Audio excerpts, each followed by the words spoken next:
Superman no ha podido salvar al universo DC en el cine, pero eso no significa que todo esté perdido. ¿Quieres saber por qué no soy un fanboy tóxico de Snyder? Entonces quédate para averiguarlo. El pasado 11 de julio por fin llegó a cines de todo el mundo la tan comentada película de Superman, y no es para menos, ya que desde el anuncio de James Gunn como la nueva cabeza creativa del DC Extended Universe, la conversación en torno al reinicio de este gastado universo cinematográfico simplemente no ha podido cesar en lo absoluto, con algunos catalogando a esta reciente cinta del Hombre de Acero como el último clavo en el ataúd del DC Universe, y con muchos otros, al igual que yo, afirmando que no solo se trataría de un respiro de aire fresco para esta franquicia, sino también en un pilar fundamental para el renacimiento de las películas de superhéroes. No obstante, el largometraje ya está siendo exhibido en las salas de más de 78 países, y el proyecto no ha resultado ser tan espectacular como muchos de nosotros hubiéramos querido que fuera, al menos desde mi punto de vista. Y con esto no me refiero a que la película sea mala o mediocre, es más, soy fiel creyente de que la misma cuenta con muchísimas virtudes que la hacen destacar por encima de otros trabajos dentro del género, tal y como una estética más apegada a los cómics de la Edad de Plata de DC y un entendimiento más profundo con respecto al personaje de Superman a lo largo de toda su historia. Es solo que, por desgracia, la película, asimismo, cuenta con un sinfín de defectos que van desde la falta de escenas que ayuden a contar de manera efectiva los temas de la cinta, hasta la sobrecarga de personajes que hacen ver a Superman como un secundario en su propia película. Pero lo que realmente hace que esta obra no llegue a ser el gran relanzamiento que todos esperábamos, radica únicamente en los defectos y virtudes de James Gunn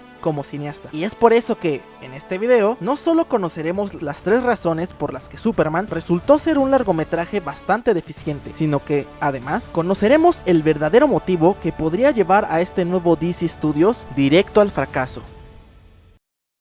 Sé que lo que diré a continuación ya lo he dicho con anterioridad en este video, pero uno de los errores más comentados por varios espectadores es aquel que afirma que la película sufre de una sobresaturación de personajes, y a pesar de ser uno de los fallos más alusivos de la obra, he de admitir que no comparto la misma opinión, pues a diferencia de otros largometrajes del género como The Amazing Spider-Man 2 o Batman vs Superman, la participación de cada uno de los personajes secundarios no se siente forzada y ni mucho menos estorbosa. Tomemos como ejemplo a la Justice Gang, un grupo de superhéroes que no solo funciona como un preámbulo de la Liga de la Justicia, sino que también sirven para plantearnos cómo en este nuevo universo DC a los superhéroes únicamente les importa su imagen ante la opinión pública y detener a los malos sin importar el número de vidas humanas que cuesten para lograrlo, para luego tener un papel fundamental en la batalla final gracias a que se vieron inspirados por la bondad intrínseca de Superman, a pesar de que al principio de la película sentían total desconfianza hacia su persona, luego de que todo el mundo se enterara de que Kal-El había sido enviado a la Tierra para gobernarla y conquistarla. A este recurso narrativo se le conoce como planting y payoff, que al español se traduciría como sembrar y recoger, y básicamente consiste en la labor de plantar información a lo largo de un largometraje para luego ser así retomadas más adelante en la película, como varios elementos de suma importancia para la resolución del conflicto principal de la historia, y el cual también sirve para que el espectador común no se quede con la sensación de que algunos componentes de la cinta se sientan forzados o fortuitos. Pero entonces, ¿por qué aún así muchos de los espectadores de Superman alegan que se siente sobrecargada de personajes? Ahora te lo explico. Si bien cada uno de los personajes secundarios dentro de la película tienen un papel fundamental dentro de la misma, el simple hecho de que James Gunn quiera desarrollar tantísimos temas dentro de un largometraje de 2 horas cerradas representa un problema significativo para esta cinta del Hombre de Acero. Tan solo piénsenlo. El Escuadrón Suicida representó el primer trabajo del director en donde trató de hacer una crítica sociopolítica haciendo alusión a un acontecimiento de la vida real, algo que, de igual forma, pudimos ver en esta película de Superman con el conflicto entre los países ficticios de Boravia y Yarhampur, que por supuesto hacen alusión a la terrible guerra que se está librando en Medio Oriente, pero también pudimos ver la historia de un grupo de antihéroes poco convencionales que se ven inspirados por una noble causa para convertirse en algo más de lo que ya eran, algo que también pudimos ver en la cinta del Escuadrón Suicida y en los 3 largometrajes de los Guardianes de la Galaxia, pero de igual forma nos presentan a un Superman bondadoso e inocente en contra de un mundo cada vez más sádico y en decadencia, pero también nos presentan lo pequeño e insignificante que Lex Luthor se siente ante la existencia de un individuo como Superman, pero de igual forma exploramos la inseguridad que Lois Lane siente al tener una relación con una persona que no parece ser todo lo que él afirma que es. ¿Ven a lo que me refiero? El hecho de que James Gunn quiera desarrollar tantísimos temas dentro de una sola película no solo termina afectando al ritmo de la misma, sino que, de igual modo, termina afectando a la calidad narrativa de la obra, dejándonos así con un producto, aunque propositivo, ligeramente superficial a no poder desarrollar de manera efectiva todos los temas que se tenían entre manos. Pero ¿realmente es posible que este problema represente un gran obstáculo para este nuevo comienzo del universo DC?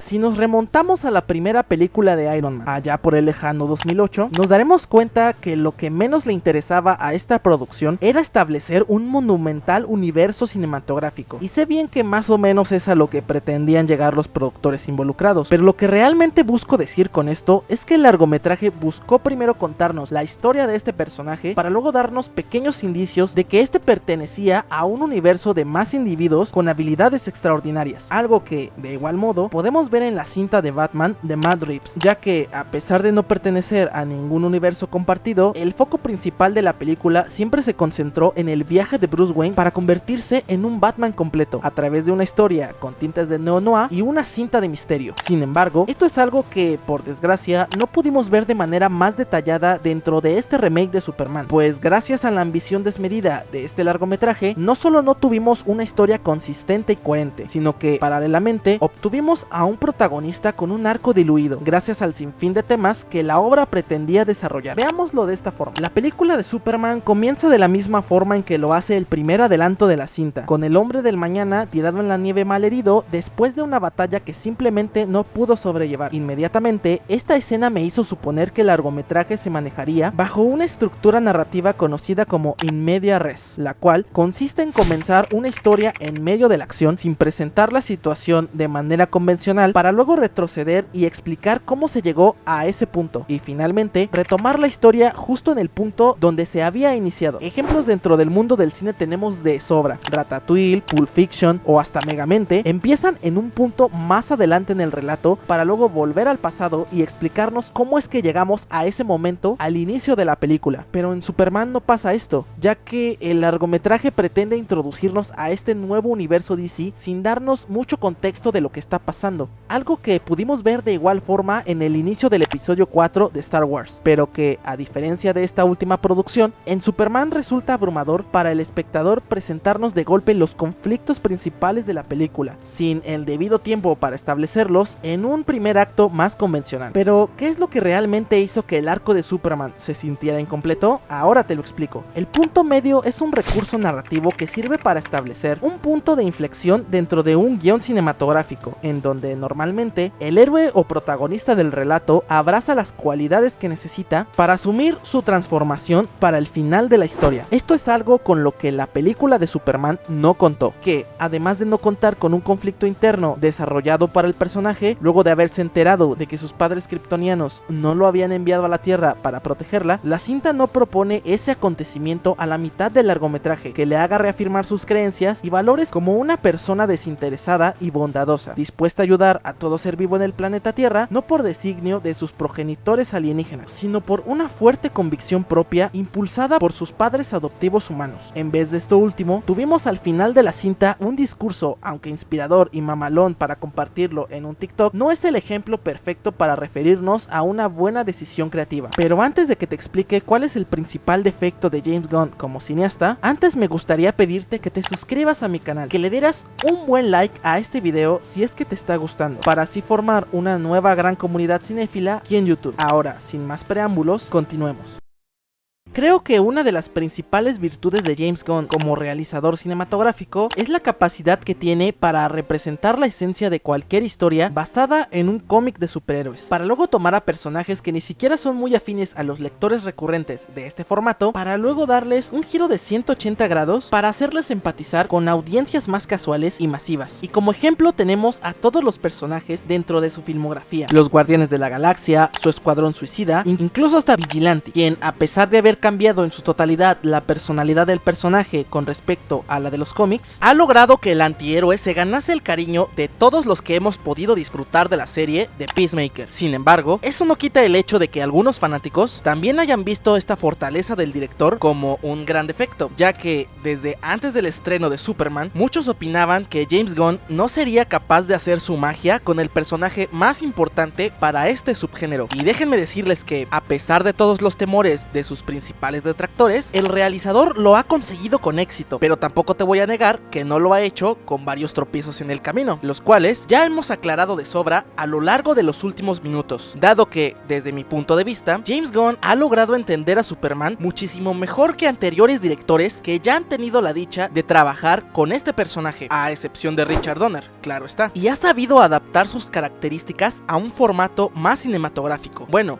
más o menos. De ahí que nos vayamos a la verdadera falencia que tiene este hombre como guionista y director. Y me refiero, por supuesto, a su incapacidad de mostrar para contar. Pero, ¿a qué me refiero con esto? Una noción básica y fundamental de la narrativa es aquella que reza la frase "no lo cuentes, muéstralo". Un principio que afirma que, en una producción audiovisual, cuentes los temas que quieras transmitir a la audiencia a través de las acciones de los personajes y casi nunca a través de los diálogos. Y James Gunn lo ha hecho recurrentemente a lo largo de toda su filmografía. Sucede en Guardianes de la Galaxia 1, cuando Rocket insinúa su traumático pasado; en la secuela, cuando Nebula y Gamora resuelven sus diferencias literalmente diciendo lo que piensan y sienten con respecto a sus respectivos pasados; y en la última parte de la trilogía, cuando Mantis le dice a Nebula la razón principal de su odiosa actitud. Y con esta película de Superman tampoco es la excepción, ya que, a pesar de haber podido retratar de mejor manera el arco del superhéroe, decide resumirlo explícitamente en un discurso en el clímax de la cinta, o como en el caso del Lex Luthor, un personaje cuyo arco no necesitaba explicarse a través de diálogos, pues durante todo el metraje había demostrado quién era él y sus motivaciones sin necesidad de hacerlo. Y sé que muchos de ustedes tal vez crean que estoy exagerando con este aspecto de la película, pero créanme cuando les digo que mostrar en vez de contar hace una gran diferencia, como en la película de Batman de Matt Reeves, cuando en el final Batman guía a los ciudadanos de Gotham con una bengala roja en la oscuridad. Nos muestra cómo el hombre murciélago se ha convertido en ese faro de esperanza que la gente necesita, en vez de decírtelo explícitamente en un diálogo. Y eso, para mí, hace que el momento sea más poderoso y significativo de lo que pudo haber sido en un simple diálogo. Pero dime, ¿realmente crees que esta sea una falencia de James Gunn que perjudique mucho a sus películas? ¿O crees que solamente estoy exagerando? Déjame un comentario.